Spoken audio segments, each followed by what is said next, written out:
Welcome to It's All Her, the podcast for women who want to live simpler, better lives. I'm your host, Jordy Lucas. I'm the founder and editor of It's All Her. I'm a mum to a toddler, and I was an actor in a previous life. Each week, I'm joined by a guest to talk about their life, their work, and of course, how they make life simpler and better. For the latest, head to itsallher.com or follow us on socials. Let's get to this week's episode. Hello, how are you? How has your week been? I hope you enjoyed last week's first episode for the year and our very first episode of our new series Behind Her Brand with Christy from Mum Power. If you are a mum and have social media, which let's be real, we all do, you should definitely go and have a listen to that one. My week has been slightly hectic. Work is in full force, and whilst that excites me, I have recently been diagnosed with ADHD and have no executive function, so it feels like my brain is a web browser with a million different tabs open right now. Yesterday I had a bit of a meltdown, a bit of a mentee bee, so I scheduled some time to see my psych, and he actually said something that made me tear up, and I want to share it with you because I think it's really important. I've only been seeing him for a few weeks, but I already really like him. He's an older Jewish man and he is no nonsense, which I really need in my life. But he was telling me about this Jewish proverb, and it's all about how we're told to treat others, how we want to be treated, but how about thinking about how we treat ourselves and how do we speak to ourselves, how do we love ourselves. And as he was saying this, I started crying because I realized that I don't speak very nicely to myself. And I can't really remember the last time that I cut myself some slack or just gave myself a pat on the back. And as we were finishing up, he wrote me a prescription for some medication, and then he handed me another prescription which had 4 little mantras that I have to say to myself each morning. And I've never been into affirmations or anything like that. It just feels a bit woo-woo for me. But this is just a small way to try and rewire the way that I talk to myself and the way that I frame what's going on in my mind and in my life. So my tip for making life simpler and better this week is for you to start each day saying something kind to yourself, or just even acknowledging something that you like about yourself or who you are, or a recent little achievement. And it doesn't have to be anything huge. It's just little acknowledgements. Right, there's my TED Talk for the week. Let's get to this week's guest. Georgie Tunny is an Australian journalist who got her start at the ABC, and she's now a part of the brand new team at the project. I went into Channel 10 to catch up with Georgie to talk about her exciting new role, how she feels about cancel culture, why she might just elope with her fiancé Rob Mills, and more. Here's my chat with Georgie Tunny. Georgie, thank you so much for joining us on the podcast this week. I'm so excited to have a chat. How has the year begun with everything at the project? A whirlwind. Yeah. A whirlwind. It has been crazy, but honestly, the best experience probably of my working life, certainly. Yeah. And I'm so excited for the year ahead. Like, I've been so fortunate in the last 6 months or so to get the opportunity to have all these fantastic experiences, and I'm really, really excited for 2023 and what's going to come, and working with the new team. It can only be good, I think. Yeah, totally. Yeah. Let's take it back to early life, early aspirations. What was young Georgie like? What were her goals? It's funny that you say that, because from like year 7, so what's that, in Queensland, I would have been 12? 13? Yeah. Good maths from you. I was 2003, so if I take the 1 away, that means it was 12. And everyone was like, you do those exercises, what do you want to be when you're older? What do you want to do? And my answer was always a sports journalist. Like, that's what I wanted to do. I just had this clear thought, because I grew up a kid in Brisbane in the suburbs just loving the Olympics. So I was never particularly very good at any sport. Yeah. I could swim, I could play water polo, I played netball, and those were like my strengths. Yeah. But I wasn't world beating. I wasn't making any like regional team or anything. I just loved being part of a team. Yeah. And because of that, like when you're at that age as well, you know, that tween fandom thing. Yeah. But my fandom was for athletes. Wow. Yeah. So when it came to the Olympics, like I had posters of Ian Thorpe, Grant Hackett, Susie O'Neill. Yeah. Like those were my idols growing up. And then I found footy, and my footy's NRL. Yep. So then I found footy, cricket, and I think I've got an older sister who's super arty, and it's just us. And so my dad, when I showed like the tiniest bit of interest in sport, he was like, fantastic, let's go. Sign her up for everything. Yeah. So I've always just been super interested in that. And I also, by the same token, it's so weird to think back now, because people often ask me, like, you know, how'd you get into breakfast TV eventually? And I also just always loved watching breakfast TV, like news. So I was also always interested in news. Yeah. And then I thought, how could I somehow meld like these two passions? And for me, it was like sports journalism. That's the way. Yeah. That's how I do it. And so, did you study in Brisbane? Yes, I did. Studied at UQ, so University of Queensland. I've got a dual degree, so I studied journalism, so I've got a journalism degree, and I studied arts at the same time. And I actually thought, I was like, well, if I can't get into sports journalism, I should have a backup. So I studied political science as my backup. So I should know politics, just in case. Yes. Just in case I can't get into that Very clever having a backup plan. Yes. Especially if you want to get in the media. Oh my God. My suggestion to everyone, life advice, always have a backup for anything, especially media. Yeah, totally. So it's a notoriously difficult industry to crack into. What was your break? Or that one job that sort of changed things? It was a cadetship with the ABC in 2014. So I graduated 2013 and I just had these moments, I had this moment of panic being like, what am I going to do? Like, it's so great that, you know, great, I've got all these qualifications, whatever now. Yep. But what does that actually mean? What is it worth? How do I get my foot in the door? Like, I don't know anyone. I'm not from a media family. Like, I have no contacts anywhere. So I was like, what will I do? And I was just like searching. Literally, I think I was just like searching through ABC. And I remember looking at their like intern page and like, anything for careers. And I was like, yep. And there was one there, and it was actually too perfect. It was funny. So it was very niche. It was an internship, fully paid internship for a woman in broadcast sport. Wow. And I was like, hang on a second. Yeah. That's me. Yeah.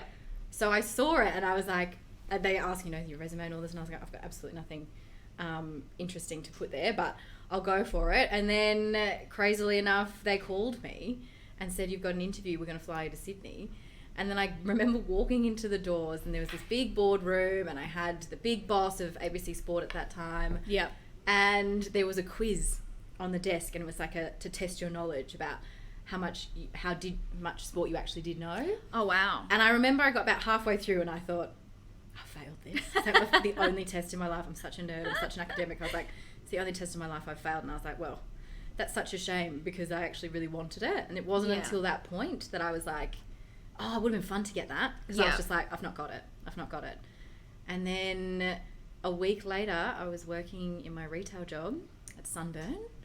And my manager called me and she said, like, called the store phone. And she was like, you need to stay by your mobile. You're going to have a phone call. You need to take it. Yeah.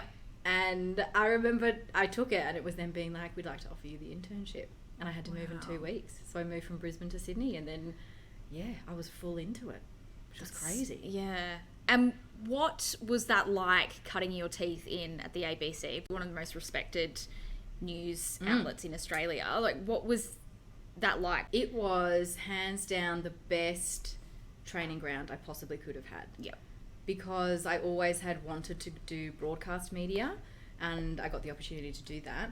But I also had the opportunity to write online articles, research online articles, produce and present a weekly radio show based on the W League, as it was known then, now it's A-League Women's. Like, I just got to do an insane amount of stuff that I hadn't realised at the time, but now looking back, like, you know, that would probably take someone who didn't get that opportunity maybe 4 years to realistically get to do all of those things that I got to do in 1 year. Yeah. Like, it just meant, like, I got auto cue training Yes. at 22, and I got voice coaching. Like, I remember rocking up to my first voice coaching lesson, and I was like, oh, I'll nail this. I can read. This is going to be great. And she was like, she sat there and she's like, read that sentence. And I was like, here we go. Love it. Love praise. This is going to be amazing. And I read it and she was like, oh, okay. Yeah. So you have like this really annoying sing-song voice pattern. It sounds like you're from Queensland. And I was like, I am from Brisbane. Yeah. And so that kind of opportunity, just learning to speak with more authority. You know, I know people that are coming through the ranks now that don't even get that. And while I think in a way it's a good thing, because I prefer people to speak conversationally when they're presenting the news rather than that newsreader drawl. And I think it's very, very slowly changing, and people are wanting that as well. Yeah. It was just such an incredible experience. Like I was so lucky to do all that. And then I remember it came to the end of the internship, and I started working with the ABC News channel the day after. Wow. Yeah. How do you think social media is kind of delineating the way news is presented? You said before that typical old school training that newsreaders would get, whereas now things like TikTok, Twitter, news is being delivered in so many different ways. Do you still prefer the old school way, or do you think this sort of change is exciting? I think both can exist. I don't think they're mutually exclusive. And that's exciting for me because I will always love TV. I'll always love broadcast. In saying that, you know, if I'm watching it on a TV screen or if I'm watching it on my phone screen, I don't see too much difference between that. Like, I'm still going to be consuming it. So I think that what news organisations have done now with TikTok and Instagram and that social content is so clever, especially after the pandemic when everyone's attention spans are -4. Yes. And with this new generation coming through, you really have to get their attention. And if you can get it, they might stay around for longer. But I think it's so important to at least try to get their attention, because you need an informed audience. Yes. And that is your duty working in the news, is to inform people. Yeah. I also think at the same time, though, it is worrying because there is just an oversaturation of content. And you have to work that little bit harder to know what is trusted, what is real, and what is just someone's opinion. Yes. There's a space for both, but being able to critically analyse and acknowledge and work it out is more important than ever. And I think we're slowly losing that skill. Yeah. Yeah. So how do you strike that balance on the project? Because obviously it's news delivered differently. Yeah. And you do deliver the news, but there is room for you guys to deliver your own opinion. Yeah, yeah. How do you sort of strike that balance of being informed but then being personable on screen and delivering your point of view on something? It's probably been one of the biggest challenges for me making the crossover from ABC has been not being scared to have an opinion. Yeah. And I think if you have an opinion, you just have to be able to back it up. Yeah. So knowing that I can see an issue and I will work and do the research, get all of the sources so that I can have a very well-rounded opinion on that. And also, though, not be so cemented in that I can't hear anyone else's voice. Yeah. That I think is key too. So Waleed and I always have these different conversations, because he'll be like, yes, but what if it's like that? And I'm like, yeah, but blah, blah, blah. And then he'll go, yes, but this. And I'll be like, yes, but this. And so that I love, because he is the most thoughtful person I've ever met, in that he will think about everything from every point of view with absolutely no opinion or putting his own biases on there. Yeah. He's just genuinely interested in everything. Yeah. And so that has been such a huge learning tool for me, and has given me kind of the confidence to do the same. Yes. And I think that the show now, especially with the new team moving forward, is that it's really exciting, because us as a group, we really are representative of Australia now. There's younger voices, there's diverse voices, there's older voices, and there's also the ability to go from hard news to fun. Yeah. And I never see that as a bad thing, because that's what people have to deal with in everyday life. Yeah. You know, they could be having the worst day of their lives, but then something still makes them laugh. Like, you know, people can adjust. Yeah. Yeah. Is there an element of you that's perhaps scared of cancel culture? Because it feels as though, I mean, as when I watch the news and then, you know, scroll social media, people will pull apart certain things that you say, or they'll be nitpicking. Is there an element of being scared of cancel culture? I think there is, but I think it's a detriment to the product Yep. that you're producing or that you're wanting people to consume. If you're self-censoring, then I don't see that as progressive, if that makes sense. And really that's your intention, is to not offend anyone, to be as progressive as possible, to see everything. But if you're also then not speaking and because you're afraid of being cancelled, then that is one opinion that's not getting heard, and maybe it's really worthwhile. And there'll be so many viewers at home that have that, potentially share that opinion. So if you're not voicing it and you have a platform, how on earth will they get to voice it? How will they get to learn if maybe their opinion needs to mold and move and be more informed so that they can think about something in a different way, you know? Yeah. So I think it is a worry, but I feel like sometimes it can go too far the other way. Yeah. So the project has had a huge revamp this year, a whole new team. What was your first reaction when they asked you to come on board full time? Excitement. Yeah. I was so excited. I was like, I just remember thinking, because I have watched the project, for years. Yeah. I think it's been on what? Carrie said, she was on there for 13 years. I grew up watching her. Yeah. I grew up watching this team. And so to be able to now be part of it full time, it sounds so cliche, but it kind of is like that dream come true. Yeah. Because I have always wanted to have variety in what I do and cover an array of topics. Like, I got into this industry wanting to do sports journalism, but then I found that I was actually a news addict, and I do love politics. And because I studied politics, I'm like, I actually do find this incredibly interesting. And you've got the adrenaline rush of live TV and breaking news, and the project, I think, is the best amalgamation of all of that. Yeah. There's no other program where you can kind of have all of those elements, and then adding, the social aspect now with different TikTok, Instagram, things like that, and being able to have that as a reliable and factual but a creative outlet too is really fun. Is really fun for me. So it was kind of like, yes, of course, I will definitely do this. This is great. This is the next thing. So what does a typical day at the project look like? It depends on the day. If I am hosting, everyone usually gets in there. All the hosts get in there at 10. Producers, we start the day. There'll be early producers who chase like the stories and things that are happening. Then we have our pitch meeting for the day, which is 10 a.m. And producers will pitch the stories that they think are the biggest news headlines of the day, the issues that we can drill down into a little bit deeper to have a longer, more in-depth look at. And then the rest of the day can be spent doing film screeners. So if we've got some celebrity interviews coming up, we had Margot Robbie on the panel last night. So No big deal. Girl from the Gold Coast. I love her. So things like that. So you catch up with that. You do your research. You'll shoot different social videos. You'll record all of your voices for the different packages. Then you have the show meeting at 3, and that usually goes for a couple of hours, and you go through everything that's going to be on the show. And then you're in the studio from like 5 usually. Yeah, right. And you do a couple of interviews. If someone can't be on the desk live, then you'll do an interview beforehand, and then you're on. Yeah. You're on. And then you're in there till about 7:38. So it's a long day. Yeah. But a lot of it is very collaborative and very creative, which is what I'm most drawn to. Yeah. Yeah.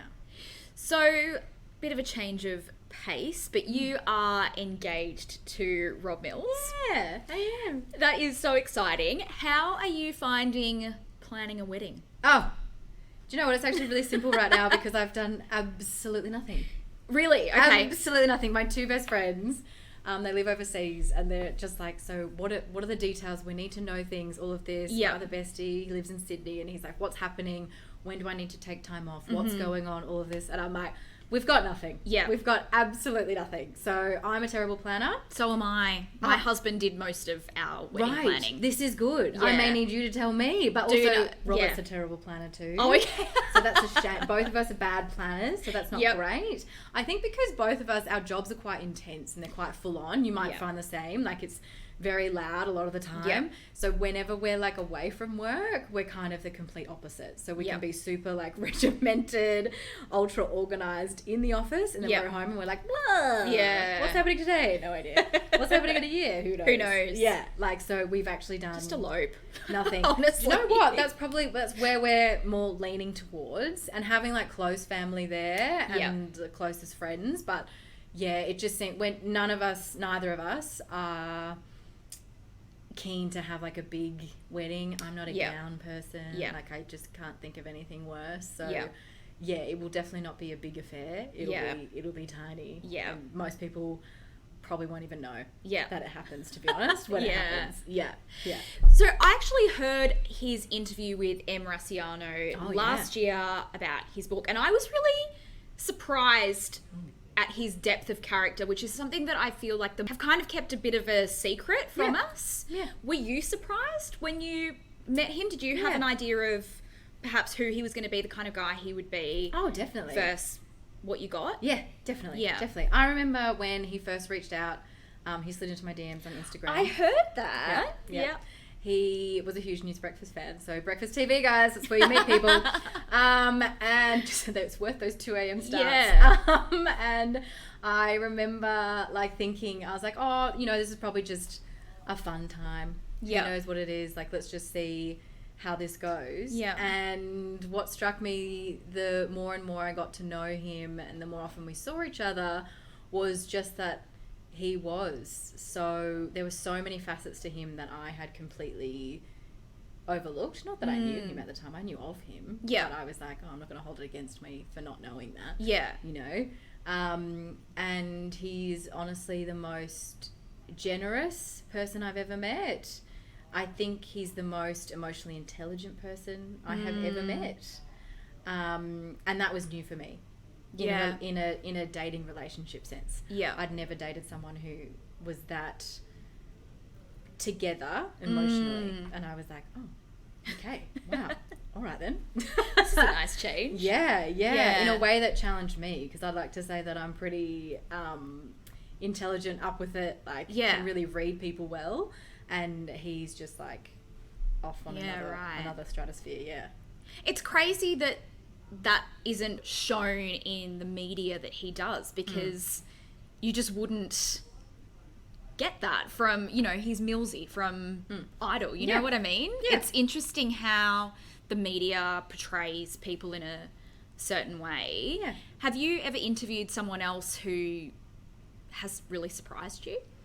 Ooh, good question. In a good way or a bad way, I guess. Do you know what? I interviewed the Kardashians last year, and I've been a fan of the show. I'm a huge Swiftie, but I've always been a fan of the show. I obviously know it, and I do credit them with being a pop culture movement, and they have single-handedly changed the world. Like, whatever you think of them, they have. Yeah, they're smart businesswomen. Very, very smart businesswomen. Kris Jenner is probably orchestrating us right now, sitting here, I wouldn't put it past her. But I remember when I was actually talking to them, and it's one of those weird, like, awkward Zooms. It's 4 a.m, there's 7 of them, there's one of me, the internet connection is a little bit dodgy, like, is it Kylie, is it Chloe, where are you all sitting, kind of thing.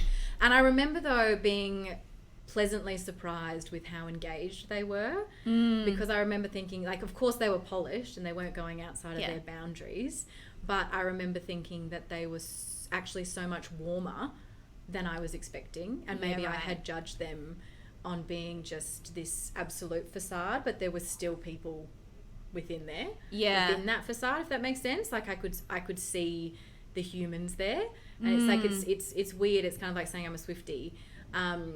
In her latest album, she's got this song called Anti-Hero, which is about this concept of she sees herself as maybe too big to be a person anymore.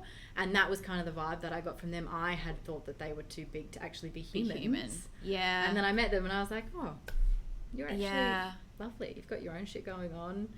but you've taken the time to at least be warm with me through a shitty Zoom link. Yeah. So yeah, maybe that. Yeah. A front of mind. It's maybe? interesting that you say that, because when the whole Kim Kanye thing was going on and people were saying, you know, if Kim Kardashian can't safely exit a relationship without being harassed online, then what hope do the rest of us have? And I feel like we all do forget that she is a person. Yeah. She's a woman. Yeah. There was children involved. Like there's so much that you remove from people when they reach a level of celebrity. Yeah, totally. Which is crazy. And that's something that I'm learning the more that I get the opportunity to talk to celebrities, musicians, actors, through the project, is just that they are people. Yeah. And I'm like, and I love that. I love that. I mean, if I get to interview Taylor Swift, who knows what would happen?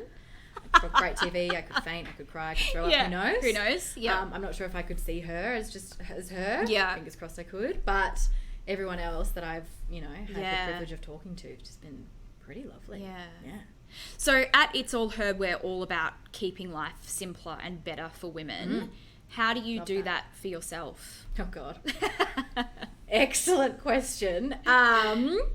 Interesting, because I think that I would assume that maybe a lot of the answer is to, set yourself up for success and, make sure you all the things. But in our relationship, actually, with Robert and I would say it's not really a conventional one in that he probably carries more of the domestic load than I do. Yeah. I don't. Did you just call him Robert? Yes. I love that. Yes, no, I love that. Yeah. I've never called him Millsy. Yeah, He's always been But Robert. Not just Rob? Robert. No, Robert. Yeah, okay. It was never Rob. I don't know why. I'm not sure. And now even so much that, and he calls me Tunny.